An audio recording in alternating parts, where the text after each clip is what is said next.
Coming up on the newsfeed. After a controversial video surfaced, Virginia Tech students were outraged. Find out more coming up. How long does coronavirus last on food? Find out what Virginia Tech health officials have discovered coming up.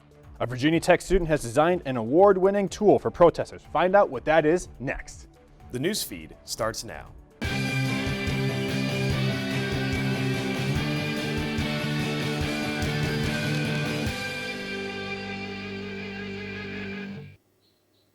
Hello and thanks for joining us for this edition of the newsfeed. I'm Liam Smith. And I'm Dylan Sheffer.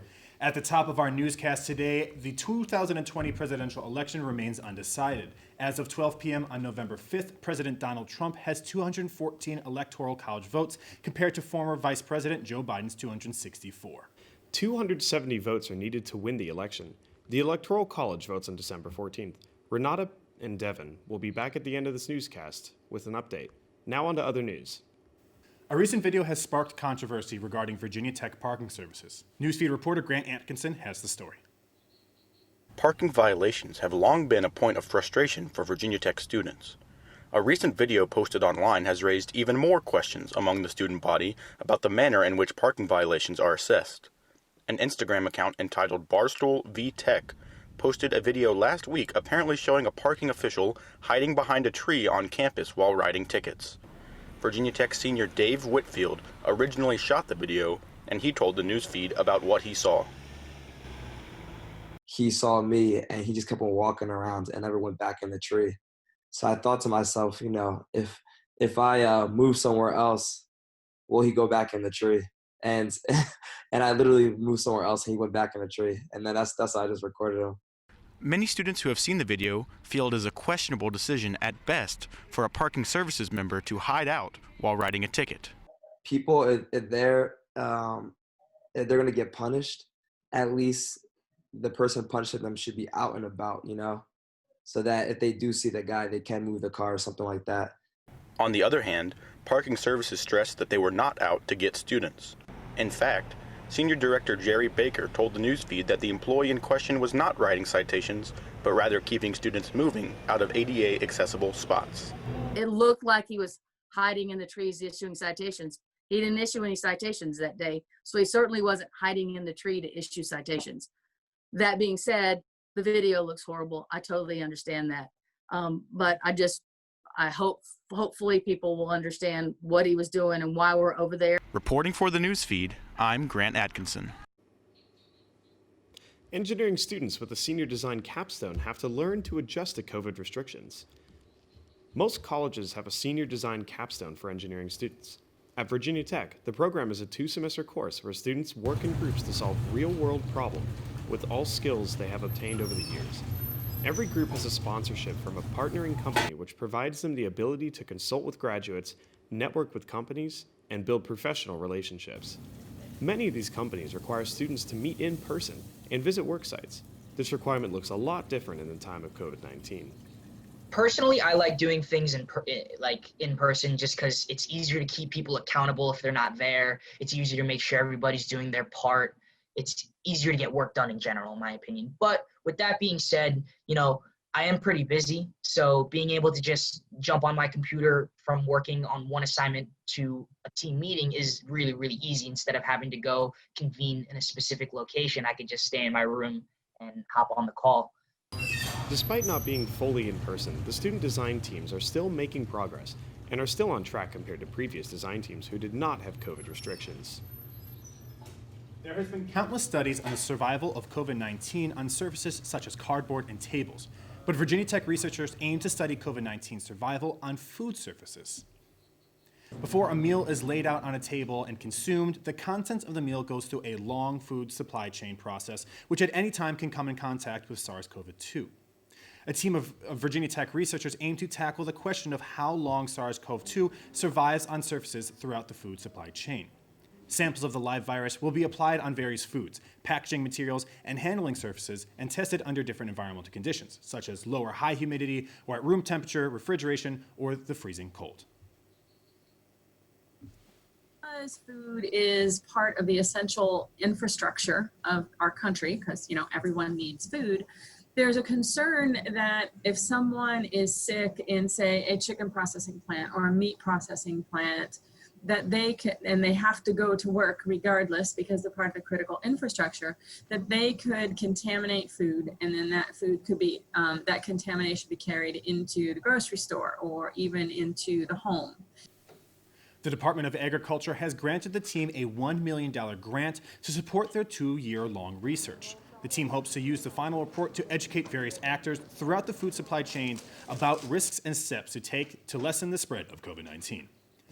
Virginia Tech is approaching Thanksgiving break, along with it a school-wide move to fully online classes.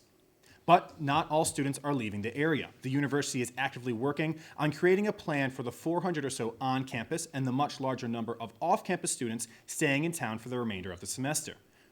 Unfortunately for those students, that means less access to dining halls, exercise facilities, student centers, and classroom buildings, similar to how the university managed facilities back in spring 2020 when the semester was moved online.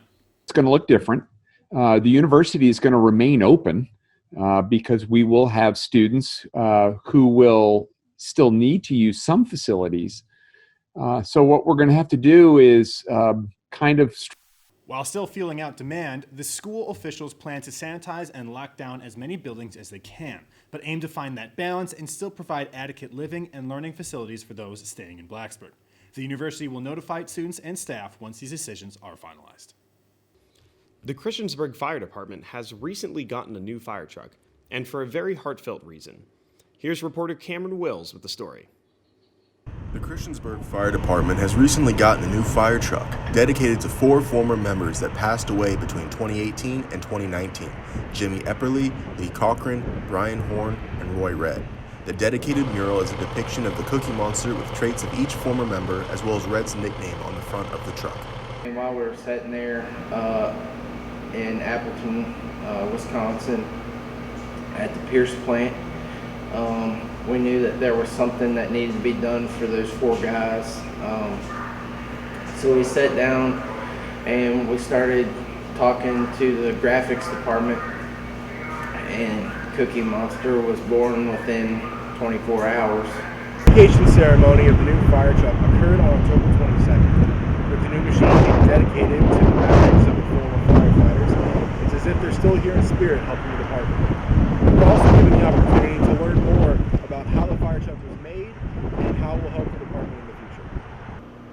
The department set a truck committee, which a group of firefighters that studied the different trucks available and decided that what type of truck we wanted and what options we wanted on it.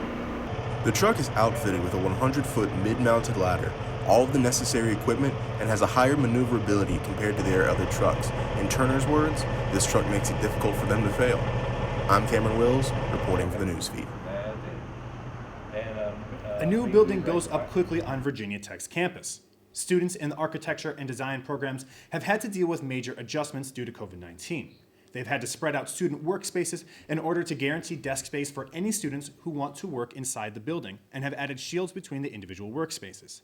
This semester, in order for students to have a full hands-on learning experience, they decided to build a dome outside of Cowgill Hall, the main architecture building, to be the main space for displays. Aaron Betsky, Director of Architecture and Design, explains the importance of this shared learning space. You learn as much from your fellow students, if not more, as you do from your professors. When I was in architecture school, I learned almost all of the basics from my fellow students. But it's also very much core in the culture of any design school, but especially this design school. The dome will soon open for use of architecture and design students to begin to display their work and continue to learn from their professors and from each other. Let's check in with Devin Lee and Renata Pena to find out what's coming up next on the newsfeed. Thanks. Coming up next, an award-winning tear gas mask has been designed by Virginia Tech students. Find out what makes it unique next. Have you heard the sound of music coming from the Perry Street parking garage? Find out why coming up.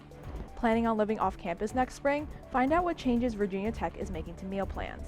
Those stories and much more coming up. Dylan and Liam, back to you. Thanks, Evan and Renata. That is it for us. I'm Liam Sments. And I'm Dylan Sheffer. More news after this short break. If I could go back and change it all, I would. I think I'm gonna miss you the most. I'm sorry. I'm so sorry. I'm so sorry. Maybe it's just the little moments. If I could go back and change it all, if I could go back, I would. But I can't.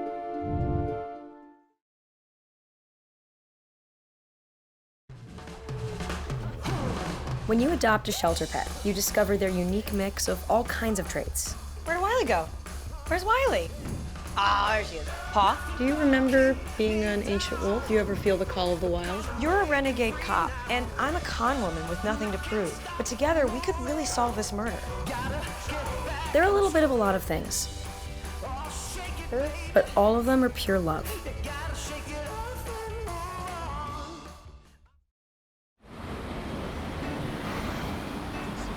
Hey, let's check out this park.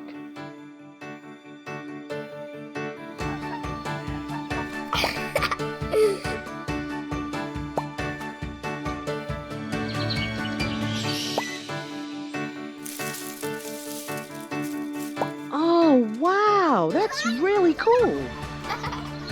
To find a great local park or forest near you, go to discovertheforest.org.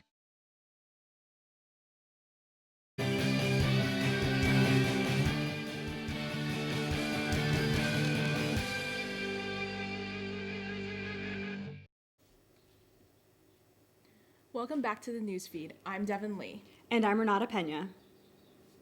A group of Virginia Tech students recently won an International Design Award with an idea and prototype that brought focus to the misuse of tear gas, specifically in Hong Kong. Newsfeed reporter Rachel Gaylord has a story. 4 students in the Industrial Design program at Virginia Tech, Claudia Hassenfang, Ian Annis, Cole Powell, and Alex Monroe, have won a highly prestigious International Design Excellence Award for their temporary eye and respiratory, or tear mask, to protect protesters and innocent bystanders from the negative effects of tear gas. The idea for their concept came up during a 2-week design competition within Tech's Industrial Design Department. We went from like crab pots to taking down the Chinese government, and it was like a spur of a moment thing. We were like, well, what about the riots in Hong Kong? Like, that's something.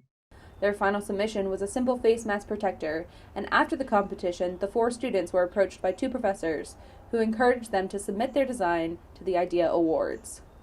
After the competition, we did quite a bit of work in about 4 weeks, and then those 2 weeks after were just the final touches and getting all of our presentation materials ready. The design of the mask itself was created to be collapsible so people could comfortably carry it around in their pockets or bags. The students noted, however, that it wasn't just the design of the mask, but the issues that their design brought focus to that was just as important. Not only when did we pick a topical issue in the beginning, but now how applicable it is to what's happening right now and the conversation that it brings up. Reporting for the newsfeed, I'm Rachel Gaylord. Creativity in fighting a pandemic joined forces in the NRV. Hacksburg is Blacksburg's first makerspace and continues its operations through the COVID-19 pandemic. A makerspace is a community workshop filled with tools and a group of people who focus on creating different projects using those tools. The Hacksburg community has used various tools they've received to make gifts and decorations using their high-tech machines. Each member is able to use the workspace however they choose. Hacksburg's latest group project, thanks to a donation from plastic from Coca-Cola, revolves around creating face shields and other PPE to distribute around the Blacksburg community as needed during the COVID-19 pandemic.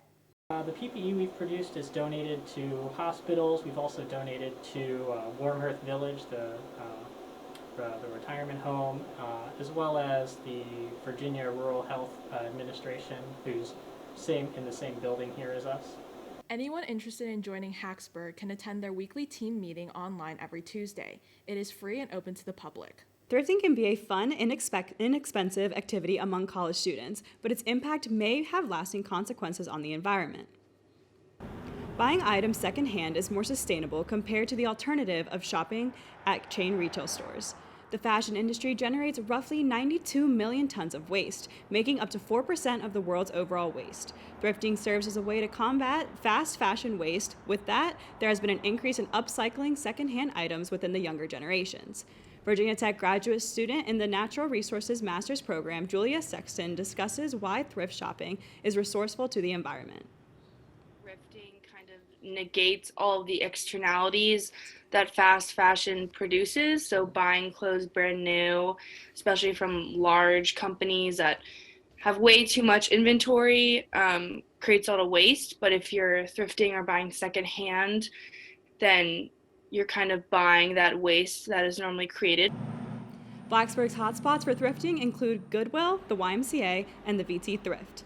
The increase of people shopping at these thrift stores is a step in the right direction to reducing waste from the fashion industry and living more sustainably.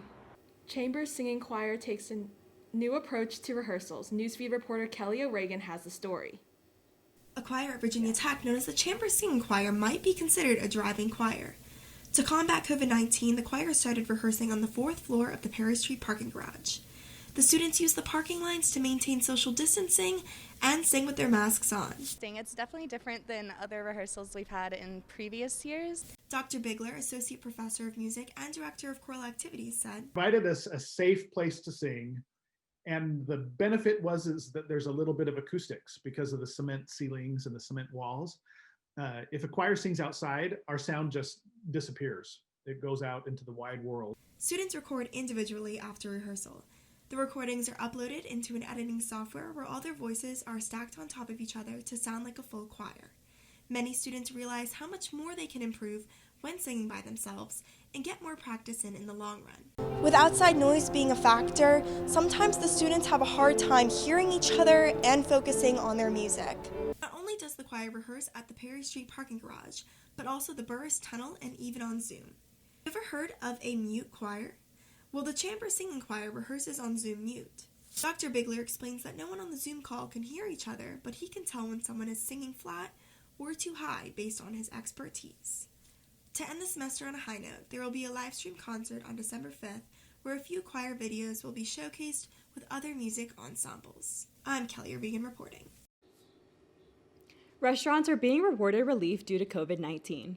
Restaurants in Blacksburg and the New River Valley are receiving grants from the CARES Act for up to $15,000. For Zeppoli's Italian restaurant, they are using the grant money to beef up the outdoor dining experience. However, PK's Bar and Grill is using the money for indoor expansion and delivery services. Matt Hanratty, who works on Blacksburg Town Hall staff, says they made an application as simple as possible, only requiring minimum documentation to satisfy the CARES Act. According to Hanratty, the economic impact seems to be seen. The restaurants and all businesses for that matter, most of them are struggling because of COVID. So any boost they can get is a help for their business. But as far as the economic impact, we don't have a real way to measure it. I know just anecdotally in talking to businesses, they've been very appreciative and thankful for the assistance. The funds for this grant expire December 30th, 2020. There is discussion going on about more grant money in the future, but no decision has been made at this time. Virginia Tech has announced that they will offer off-campus students to purchase campus dining plans this spring. Around 1,000 off-campus dining plans will be for sale this spring. This comes after the university decided to not allow off-campus students to purchase dining plans or dining dollars due to officials worrying about the already large freshman class who are required to purchase dining plans. With concerns of overcrowding and the risk of spreading COVID-19, Brian Grove, the Senior Associate Director of Dining Services, says he is happy to provide off-campus students with their favorite campus food again. It was a big thing for us when we made a decision in the summer to not allow our off-campus students to be able to come in. So we're fortunate enough to be able to do that, and the university trusts us, know our business volumes, and really kind of do what we do best. Students who wish to purchase a dining plan can sign up for a waitlist starting on December 4th by visiting the Dining Services website at dining.vt.edu. Before we go today, an update on the 2020 presidential election. The election remains undecided. As of 12 p.m. on November 5th, President Donald Trump has 214 electoral college votes compared to former Vice President Joe Biden's 264. 270 votes are needed to win the election. The Electoral College votes on December 14th. Stay with the newsfeed and the Associated Press on the updates for this story. That will wrap up this edition of the newsfeed. If you have an idea for the newsfeed, let us know. Send us an email at thenewsfeednrv@gmail.com. And as always, you can connect with the newsfeed on Facebook and Twitter. Thanks for watching. I'm Renata Pena. And I'm Devin Lee.